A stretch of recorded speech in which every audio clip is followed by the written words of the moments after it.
You are a cultural pioneer, or as I'd like to say, a culture-neer. You're daring to go where others aren't willing to go. The unknown doesn't scare you, it intrigues you. You're not satisfied with the status quo. Business as usual is not in your DNA. You're done with doing the same thing and expecting a different result. You're an explorer at heart and a trendsetter by nature. You were born with purpose, called to lead, destined to make a difference. You are a Culture-Neer. Hey guys, welcome to the Culture-Neer podcast, where faith, leadership, and culture collide. I'm your host, Terry Gwaltney, and today I want to talk to you about a powerful relationship that really exists between pastors in a local church and the business owners that are sitting in the pews of that local church. I think it's important to remember that two very different roles, but yet working together in the same kingdom on the same mission. Here's the reality: when the church advances, every believer walks fully into their God-given assignment. So this is going to be fun today. After talking to a couple people and hearing some stories, I thought, man, this is a relevant subject for us to talk about, because this partnership is so important that I think we need to be so much more strategic about how we align ourselves, because the alignment has a direct result on the execution of how we carry out this mission. And the mission we've been given, let's be real, it's the most important one in the world. Let me start with a problem that we don't talk about very much. You know, somewhere along the way, some of us have absorbed a lie that we were never really meant to believe. And this lie sounds something like, well, if you're in full-time ministry, then you're doing real kingdom work. If you're in business, well, that's the jobs of the people in full-time ministry to do the ministry. Our job is just to give and support it. And that mindset, I think, has really hindered the church from being able to move forward and really have more influence in the land today. It's quietly divided, I think, what God never intended to be separated. Listen, there is no sacred and secular when it comes to ministry. There's different assignments. We have different roles. We have different calls, but we are the church. So, you know, there is no different. There shouldn't be any difference Monday through Saturday than what there is on Sunday. It's interesting, if you go to Scripture, in 1 Corinthians 12, it says there's different kinds of gifts, but same Spirit. There's different kinds of service, but the same Lord. So different assignments, same Spirit, same Lord.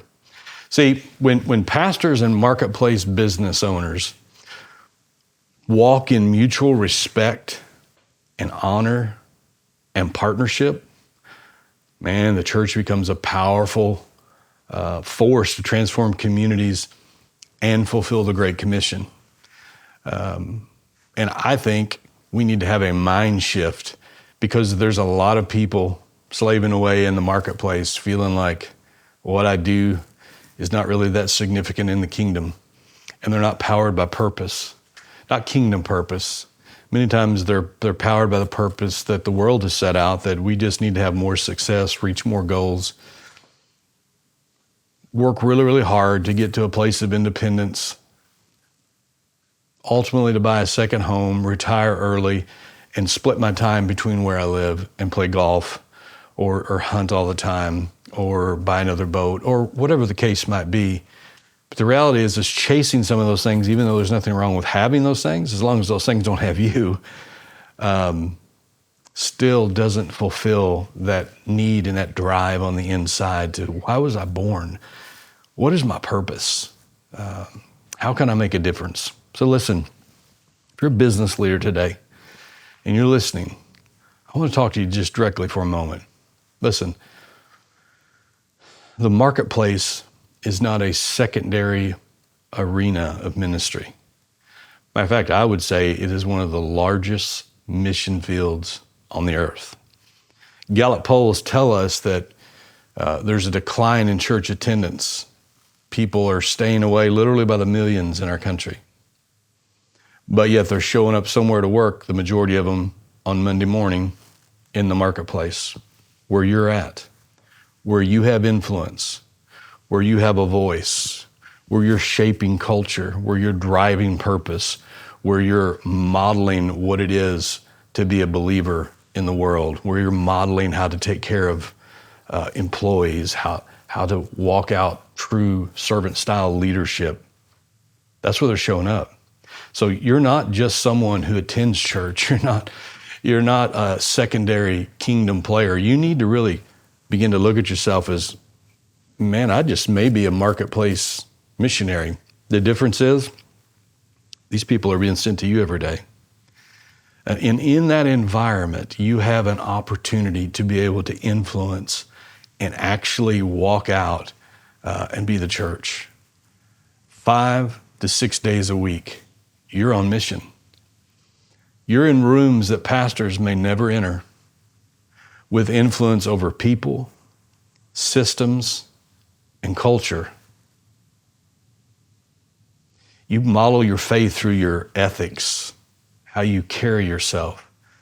So we model integrity when it would be easier to cut corners, excellence when mediocrity is kind of accepted in whatever field that we work in, generosity when fear says, hold back because of the economy, hold back because of uncertainty. You model that faith through your leadership that really reflects God's heart, understanding from a standpoint of, I am managing someone else's business, it's not my own. I am leading other people that are not just my employees, but they're God's children. See, the Bible says in Colossians 3, whatever you do, do it as unto the Lord. So I should do that as unto excellence. If I was going to give a gift, and I was going to give it to a random person, at a Secret Santa party or something like that, where it was more about fun and, it really didn't have much to do with the significance of the gift, and you really didn't even know who was going to receive it, that's one thing. But if I'm going to prepare a gift that I'm going to give royalty, if I had an opportunity to meet a king, let's say the King of England, and it was customary to take a gift, I'm going to bring my best gift. I'm going to have it wrapped nicely. It's going to be very personal, given to somebody that could have and probably has almost anything. I'm going to give him something that's very personal from me, something that's valuable, important. That's how we ought to approach our work. I don't do it just for a customer to be happy enough to pay me and get a review with my service. That's a byproduct. But I do it because I know I represent the God whom I follow as one of his sons, that I want to do it with a level of excellence. You model your faith, not just in prayer, not just in church work, but you model it in whatever you do.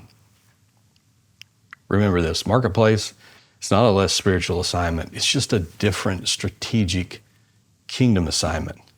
And you need to quit thinking about letting your pastor do all the work and just trying to figure out how to get people to come to the church because you don't know how to talk to them, and realize you have influence right where they're at. Whether they're making the decision to show up with you on Sunday or not, they've chosen to work alongside of you Monday through Friday. That influence should be rubbing off on them. Pastors aren't called to do all the ministry, and you shouldn't be content letting them do it. Matter of fact, they're called to equip and then release others into their gifts. Ephesians 4 says they're called to equip the saints to do the work of the ministry. Now think about that for a minute. Training and teaching the people in the pews to go back into the workforce Monday through Friday, go back home, if they're, stay-at-home moms or dads or whatever the case might be, or they're retired or they're going into the workplace. It really doesn't matter where they're going, but they're equipped on Sunday to be able to go out and do the work of the ministry. You see, church is not just about creating fans. It's not about showing up and watching Christian karaoke. It's not about entertaining the saints. It's about training them. What are you doing with that training? Your pastor's role is to equip and then release. Now, maybe you're listening today and, you're the pastor of the church and, you're working on your culture. And man, we're glad to have you listening today.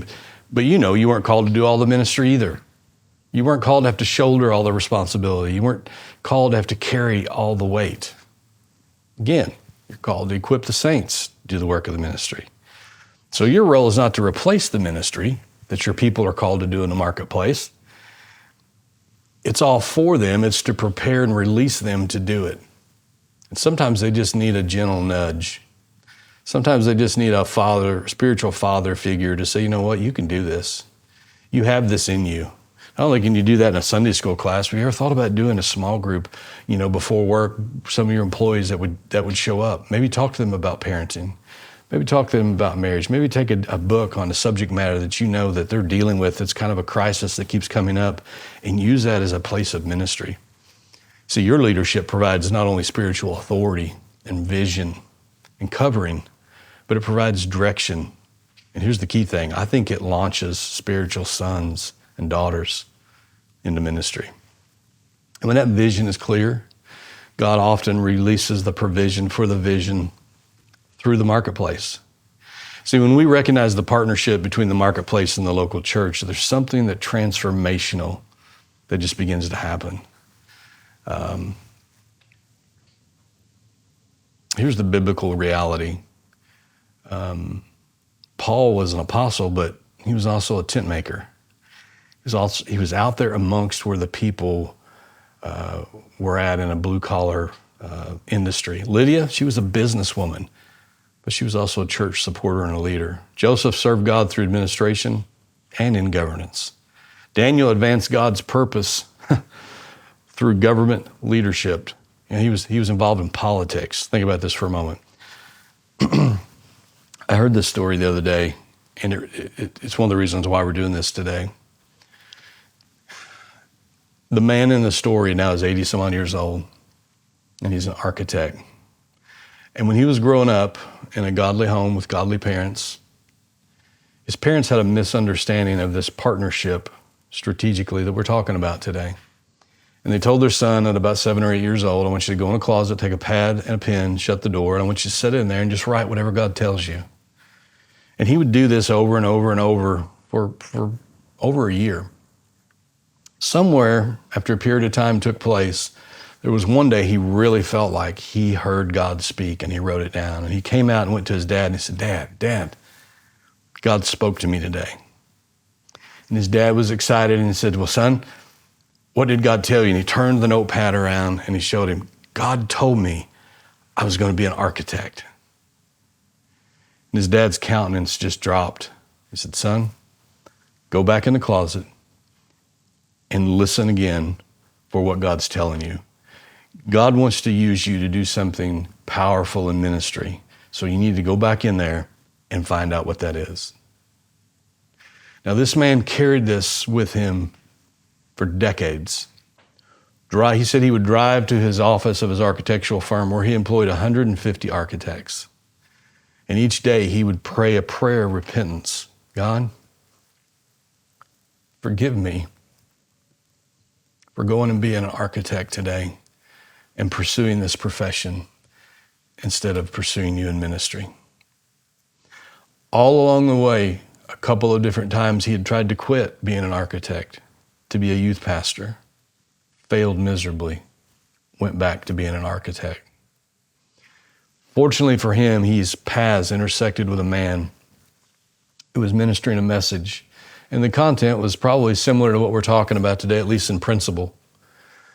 And he reminded them that the Bible, all throughout the Old Testament, had kings and they had priests. And they had two very different roles, but when they came together, they were a powerful force in the kingdom. And that you didn't have to be in what we would consider to be a sacred role to be effective and be in ministry. From that day forward, that man quit repenting when he went to work every day, really rolled up his sleeves, seeing how he could be more involved in his local church and more involved modeling what he needed to be as a Christian businessman with the people that worked for him.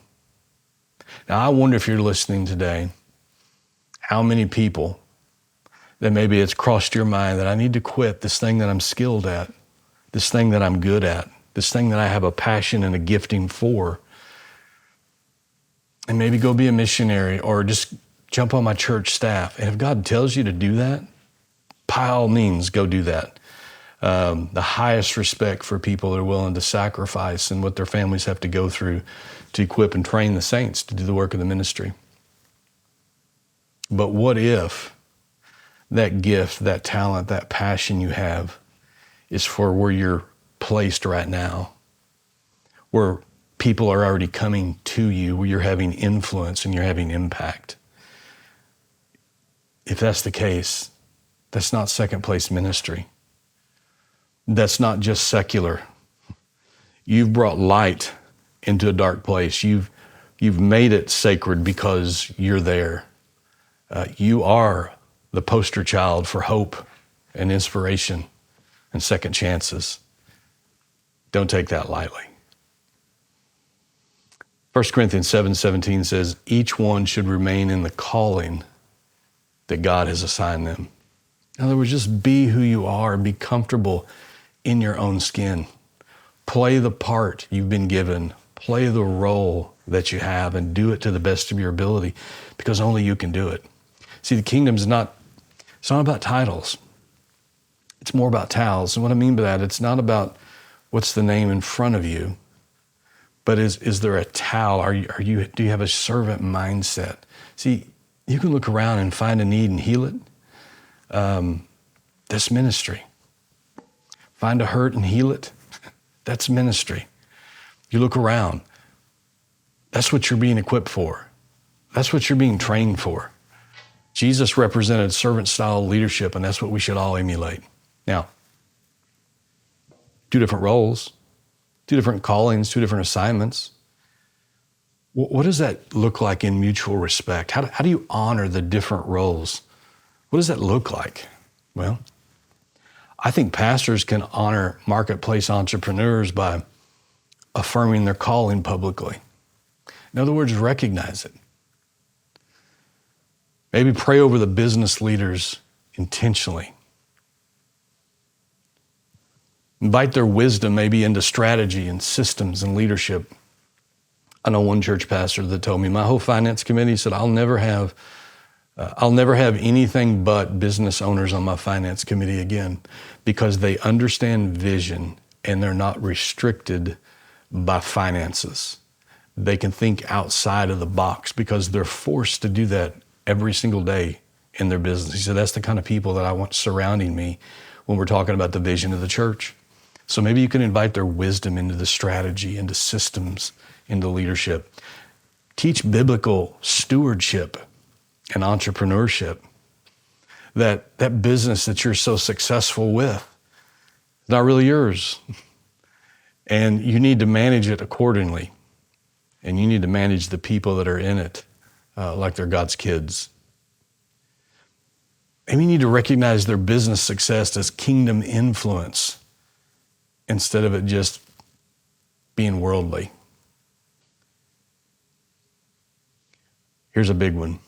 Maybe visit their place of business. I'll tell you another story. There was 2 stories that moved me to do this today. The other one is, I was talking to a very successful businessman. He operates a business, has a footprint of in 48 different states. Sold out, loves God. He's ministering to so many people at his business, just helping people, and super involved in his local church. But he was telling me the story. He said, we have these funds where we help people at our church. We start every day with, a devotional, a Bible and Bible study. And we're in a blue collar industry. I just did a retreat where I brought somebody in for everybody that wanted to come. These Christian, marriage trainers to help with their marriages. He's just super involved in so many different aspects of the lives of the people at his business. He said, there's so much ministry happening. He said, I just wish that my pastor would recognize that and just come visit me at work. He said it would mean so much to me. I'm not doing the conversation justice, but what I was hearing in the words that he was telling me was an aching heart. He said, one day he said, I got the call and my pastor wanted to have lunch. He said, I was so excited. He said, I went and we sat down at lunch and the pastor said, guess you're wondering why I called you here today. She said, yeah, it was. He said, well, so we're going to be doing a new building project at the church. I just want to know how much we can count on your help and your support. He said, inside my heart just sank. He said, I've always supported the church. I've given to all of the expansion projects, and I'll give to this one. But he said, my heart sank because I thought, a pastor was going to come and talk to me about all these awesome things that were happening as we were fighting out here in the world, in the marketplace, as a missionary, helping people. But it just wasn't the case. And I heard this man tell that story, and I could hear the ache that was in his heart. And you know what I thought? It's like when your kids go and they play athletics, and maybe they excel at it. But you see the one kid that dad never shows up at any of the games. He's a star on the team. The crowds are cheering, for him. The cheerleaders are all cheering for him. Everybody knows if it's not for him, that team wouldn't be a winning team. But yet when he steps onto the field every time, his eyes are scanning the stands. Because he's only looking for one person. He's looking to see his dad in the stands. Because it's really his opinion that matters the most to him. You know what I think I heard that day? Here was a successful business owner who loved Jesus and loved the church and was going to support it and had. But he was looking in the stands for a spiritual father that would just affirm that what he does matters. Keep chasing your purpose.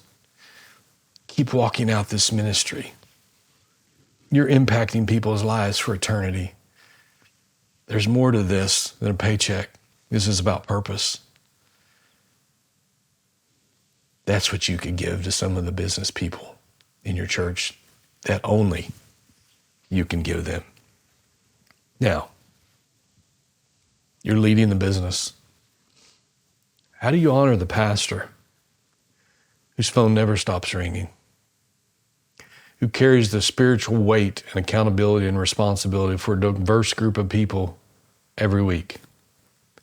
And then randomly his life can be turned upside down because someone's in the hospital, someone passes away, someone's leaving, all the different things that you know. Sharp guy, talented. You look at him like, man, that guy could be successful in business, but it's not what he was called to do. He was called to train and equip people to go do what you're doing, to go out into the mission place, go out into the marketplace and be a missionary and represent Jesus to where all the masses and the people are at. Yet he'll never make as much as you're making, probably. Probably won't have the opportunity to have that second home. Some vacations he won't be able to enjoy. Some of the hobbies that you share, he may never be able to step into those circles because he's made a decision that comes with a lot of sacrifice to help other people. So what could you do? Well, one thing, you could submit to spiritual authority and ask him for advice in certain areas. That's what Hebrews 13 tells us. You could value his pastoral covering. In other words, have a close enough relationship that you respect his input in what you're doing, especially when it comes to spiritual matters. You could avoid influence or control through your finances. Sometimes in business, we want to give money and we want to attach strings to them. The idea of giving a gift means once it's released from your hand, you no longer have any say-so over it. So don't be trying to give gifts with strings attached. If you want to honor the people that are making the sacrifice. Support the church with generosity, but also support it with humility. Support it by serving when you can and where you can. Recognize the spiritual weight that your pastors carry and the staff. Maybe think about sending them on a vacation. Maybe do an inventory and just ask, and pay attention, just like you do with your wife. Where'd you go on vacation at last year? And then compare that to where you're going on vacation this year. Maybe you should send them. Maybe you should give them an anonymous gift Find out what their hobbies are, what their passions are. Maybe invite them along. If they like to hunt but they don't have a gun, what a great gift.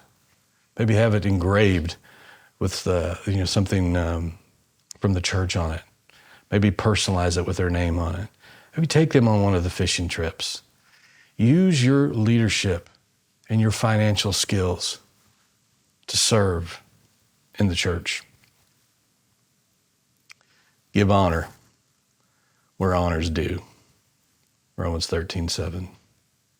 See, this power of this partnership, it's why this relationship matters.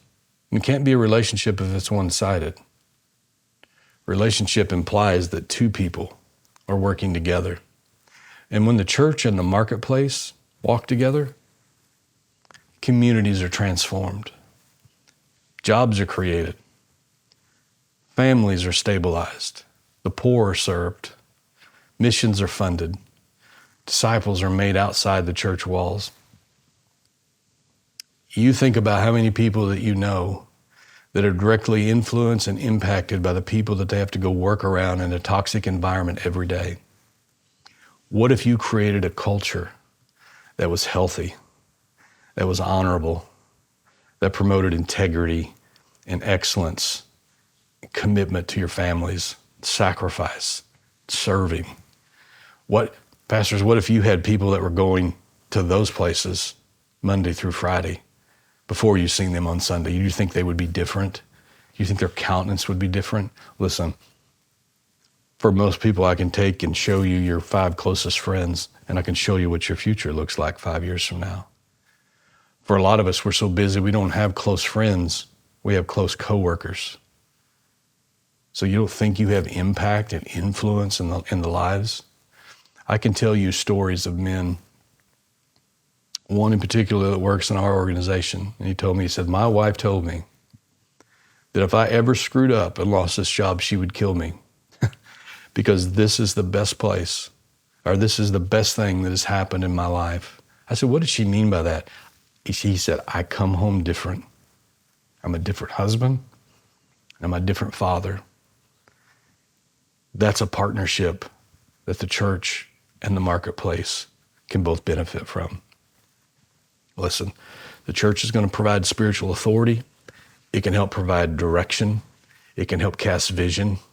The marketplace can help provide access, influence, create disciples, and provide resources. We need to embrace the calling. Guys, your role is essential, regardless of the title, regardless of the hat you're wearing. It's not optional. It's essential. If you're a marketplace leader, I beg you, see your business as a ministry where worship happens daily. Lead with kingdom values, not just profit motives. Disciple your employees by example, simply mentoring them. Recognize the business you manage. It's not yours. You're just a steward of it. The people that work for you, more than employees, they're God's kids. What if you invited God into your decisions, into your risks, into your expansion plans, your growth? Was it time to scale? Is it time to hire? Does John need to be let go? Is there another place for him? Every person I add, that I bring into this culture, either adds to it or detracts from it. Ask who maybe needs to be removed from that. Who needs to be added to that because they're holding up that seat. These are big decisions. Don't feel guilty about your prosperity when it's aligned with purpose either. Matthew 5 says you're the light of the world. I can't think of a better place where a light is needed than in a place where it's dark. If I'm under the stadium lights, I don't need my flashlight. But if I walk into the parking lot where no lights are working, the smallest light illuminates where I go and becomes super, super valuable. That's where you're at in the marketplace. Let me close with this. The kingdom does not move forward through one calling alone. There's more than one calling. There's more than one assignment. It advances when every believer is affirmed, equipped, and released into their God-given role. It's one kingdom, it's many callings, it's a unified purpose. Guys, remember, culture is only as healthy as the leader. We'll see you next time on the Culture-Neer podcast. Thank you for joining us on Culture-Neer, where every episode is a step forward on your leadership journey. We hope today's conversation sparked new insights and added real value to your life, empowering you to lead with greater strength and purpose. If you enjoyed what you heard, please connect with us. Follow our Facebook and Instagram pages, subscribe to our YouTube channel for exclusive content, and give us a rating on Spotify and Apple Podcasts. Your support helps us grow our community and continue delivering conversations that matter. Thanks again for listening, and until next time, keep striving, keep leading, and keep inspiring.